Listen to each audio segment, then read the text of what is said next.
Bonjour à toutes et à tous, bienvenue dans Cinécast. Salut Thibaut. Salut Guillaume.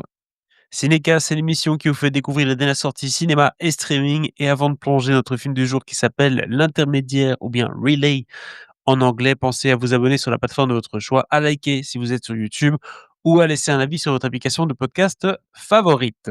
Relay, ça sort le 26 novembre en Belgique et en France. C'est un thriller signé David Mackenzie, réalisateur que tu affectionnes particulièrement Thibaut, on en parlera juste après, avec Riz Ahmed, Lily James et Sam Worthington, donc pas un mauvais casting quand même, hein, c'est plutôt un bon casting. De quoi ça parle, ce Relay? Ça parle d'un fixeur de renommée mondiale spécialisé dans la négociation de paiement entre les entreprises corrompues et ceux qui menacent de les faire tomber.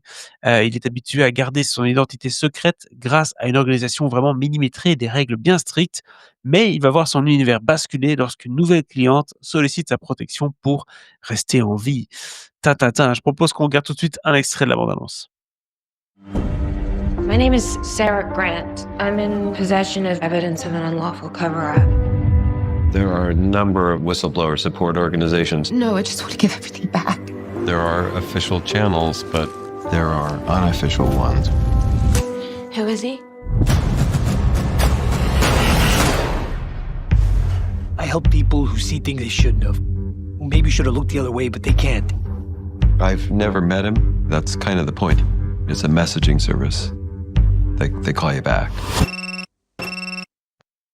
Voilà, vous avez compris en tout cas le concept du film. On n'est pas dans de transporteur, mais on est dans le messager et c'est Riz Ahmed qui fait le sale job, dans ce film-ci avec une Lily James qui a l'air un peu apeurée. Ça a l'air d'être un thriller avec un concept qui fonctionne bien ça, Thibaut. Ouais, le concept est assez sympa et ça m'a fait penser un petit peu à un bouquin qu'aurait pu écrire, John Grisham, par exemple. Tu sais, ce côté où il y a des secrets d'entreprise, des trucs, tu sais, dossiers sur, lequel, une personne qui n'était pas censée, tomber dessus est tombée dessus et avec des informations critiques et cetera. Donc ouais, je trouve que le concept est chouette et au-delà de ça, enfin, c'est pas juste ce côté, whistleblower, c'est ce concept de messagerie, avec un intermédiaire, d'où le titre, en français, où en fait ce concept de messagerie est assez particulier. C'est-à-dire que, elle va appeler un numéro et puis, en fait, la personne va rappeler autrement, mais via un service intermédiaire. Donc en fait, le mot intermédiaire, il est un peu, comment dire? Ambigu dans le sens où il y a plusieurs intermédiaires. Notamment, donc Riz Ahmed, le personnage, est un intermédiaire dans le sens où, lui va essayer de régler le problème qu'il y a entre le personnage de Lily James, qui va tomber sur ces documents de son entreprise, sur lesquels elle aurait pas dû tomber, et l'entreprise qui clairement va envoyer des bad guys, derrière elle. Donc lui-même est le premier intermédiaire entre ces 2 parties. Mais lui-même, pour communiquer avec le personnage de Lily James, il va aussi utiliser un intermédiaire et c'est là que le concept est vraiment intéressant. Parce qu'en fait, il va utiliser un service qu'utilisent, par exemple, les personnes, heu, muettes. Voilà. Et donc, c'est-à-dire que, lui va appeler un numéro et il va taper des messages sur une machine qui va s'afficher sur un écran dans ce centre d'appel et donc, le centre d'appel a, enfin, c'est une personne du centre d'appel qui va parler avec le personnage incarné donc par Lily James, tu vois? Hem et c'est ça qui fonctionne bien, qui donne un côté mystérieux aussi évidemment et qui rend intéressante et complexe la façon, qu'a le personnage de Riz Ahmed de régler le souci qu'il y a derrière évidemment.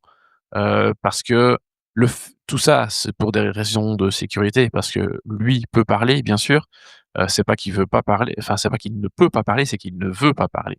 Donc tout ça sont des mesures de protection, de sécurité, d'anonymisation et cetera. Donc voilà, ça rend complexe la relation avec les clients, hem et évidemment, bah, c'est là que le cœur du film réside en fait. Bah, écoute, ça respecte le RGPD, c'est toujours important dans les films de tenir ça en compte et surtout je présume qu'il y a aussi du coup une certaine forme de collaboration, d'intimité qui va se créer avec Lily James, mais avec à chaque fois cette espèce de couche interposée, quoi. Oui, bah, surtout que la couche interposée, elle change à chaque fois parce que tu as pas toujours le même interlocuteur au sein de ce centre d'appel, en fait. Donc oui, tu arrives à nouer des liens et tu vas devoir donner des informations importantes, mais vraiment, tu n'as qu'une voix et encore, c'est une voix qui change à chaque fois, donc la relation, elle est assez particulière, assez complexe, surtout quand ils vont mettre en place des moyens d'essayer, de, de nuire à aux personnes qui la poursuivent, en fait, tu vois? Essayer de les repérer, essayer de savoir qui ils sont et cetera. Donc ils vont mettre vraiment des en action des plans, notamment une scène dans un aéroport pour essayer de bien comprendre qui sont tous les différents intervenants dans cette histoire. Donc voilà, il y a des scènes qui sont très, très bien, et vraiment ce dispositif particulier rend l'histoire un peu plus, complexe et intéressante. Heu, Et Malheureusement, c'est plutôt dans la dernière partie du film où là, ça se complique. aïe, aïe, aïe, c'est pas Riz Ahmed qui n'est pas assez convaincant en star d'action, parce que c'est vrai que quand je voyais Riz Ahmed avec un flingue courir, j'étais pas vraiment emballé, en tout cas en tant qu'outsider, j'ai pas vu le film. Alors, Heu, non, mais alors ça fonctionne bien parce que justement, c'est un type qui agit dans l'ombre, tu sais, qui est doué, au niveau informatique et cetera, qui se cache, tu vois? C'est pas un Jason Bourne ou un James Bond et on lui demande pas de l'être. Donc j'ai aucun problème, par rapport à ça et je trouve que ça fonctionne bien et je trouve que Lily James, elle est vraiment bien aussi dans ce rôle de jeune qui va tomber sur des documents sur lesquels elle aurait pas dû tomber. Au sein de son entreprise. Donc je trouve que les 2 ça fonctionne. Et puis il y a d'autres comédiens, où là, par exemple, ça fonctionne un peu moins. On parlait de Sam Worthington, il y a quelques jours. Ah, il fait le méchant qui poursuit, c'est OK, hein, mais il a déjà fait mieux, on va pas se mentir. Notamment il est mieux en bleu, quoi, c'est ça il que est tu as envie mieux de en dire. bleu. Ouais, on va bientôt reparler de lui d'ailleurs. Et aussi comme, bah, méchante à ses côtés, on retrouve, Willa Fitzgerald qui était, notamment, dans le film, Strangerling dont on a parlé, l'été dernier, enfin l'été 2024 qui était très bien et elle était récemment dans House of Dynamite. Donc voilà, plutôt bien, Willa Fitzgerald, donc ça va. Le problème, c'est vraiment la façon dont l'histoire est écrite et parce que tu vois, ça marche vraiment bien pendant 45 minutes, 1 heure et puis il y a le petit ventre mou et puis vraiment le dernier acte, je trouve que ça part dans tous les sens. Parce que, hem, je vais pas développer la façon dont ça se déroule évidemment, mais je trouve qu'il est pas écrit de façon convaincante, et qui conclut pas l'histoire de façon satisfaisante à mon goût. Après, et ça, c'est sans doute un aspect que certains vont aimer, il est quand même assez ouvert et clairement propice à différentes théories.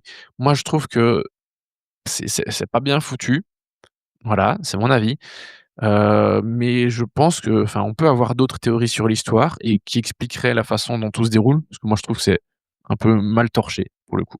Mais voilà, tout le monde sera clairement pas satisfait par cette fin, et c'est un des gros reproches qu'on peut faire au film, malheureusement. Mais il y a un autre reproche, et là je suis déçu, c'est David Mackenzie, que j'adore. J'adore David Mackenzie. J'adore, Stirred Up, son film de prison, Perfect Sense, c'était bien. J'adore Hell or High Water, j'adore Outlooking, et là, en fait, depuis Outlooking, donc c'était en 2018, il ait plus fait de film. Il a fait des petits épisodes de séries. Donc là, c'est la première fois qu'on le revoit depuis, mais voilà, je trouve qu'au niveau mise en scène, bah, il est pas très, très inspiré alors qu'il a déjà fait des trucs assez ouf. Dans Outlooking, il y avait des grosses séquences assez dingues. Dans Stirred Up, qui était, un film de prison, il y avait des bonnes grosses séquences aussi. Command Cherry Appareil, enfin, voilà, c'est vraiment un très bon metteur en scène et là, j'ai trouvé que c'était assez lambda, voilà. Donc assez déçu quand même par ce Relay, en tout cas vraiment par cette dernière partie de Relay alors que le reste du film, je le trouve plutôt solide, que sur les interprétations, que la façon dont l'histoire est amenée et elle évolue et cetera. C'est juste que ouais, cette mise en scène et vraiment ce dernier acte avec cette conclusion, là par contre je trouve que c'est vraiment pas au niveau malheureusement. Bah oui, on en entendait un peu plus sans doute, hein, de David Mackenzie avec, un bon duo comme Riz Ahmed et Lily James pour ce film avec un pitch intriguant et un début assez prenant. On s'attendait sans doute à ce que tout se déroule mieux et que l'atterrissage soit un peu plus réussi. Malheureusement, ça peut pas toujours marcher. Alors quelle Non. note tu donnes à ce film, Thibaut? Bah, je donne, plutôt 2,5 parce que je trouve que 3 c'est un petit peu trop généreux. Ça ferait vraiment bon thriller très, très efficace, qui est vraiment bien. je trouve que ça pêche quand même clairement au niveau du scénario et même un peu de la mise en scène. Donc voilà, ça c'est dommage. Mais par contre, j'ai quand même, très, très hâte de voir son prochain film qui s'appelle, Fuse, qui est censé sortir, je sais pas quand, mais dans lequel on va retrouver Aaron Taylor Johnson, Theo James, Gugu, Mbatha-Raw et Sam Worthington notamment, qui revient encore chez David Mackenzie. Donc Évidemment. voilà, ça j'ai quand même toujours envie de voir, ses prochains projets, ça c'est clair et net. Mais voilà, petite, déception, il est vrai que ce Relay. Ben voilà, 2 étoiles et demie pour Relay, l'intermédiaire en salle le 26 novembre en Belgique et en France. N'hésitez pas à nous dire dans les commentaires ce que vous avez pensé du film et abonnez-vous au podcast sur la plateforme de votre choix pour ne pas manquer nos prochaines recommandations. À très bientôt. Ciao, ciao. Ciao, ciao.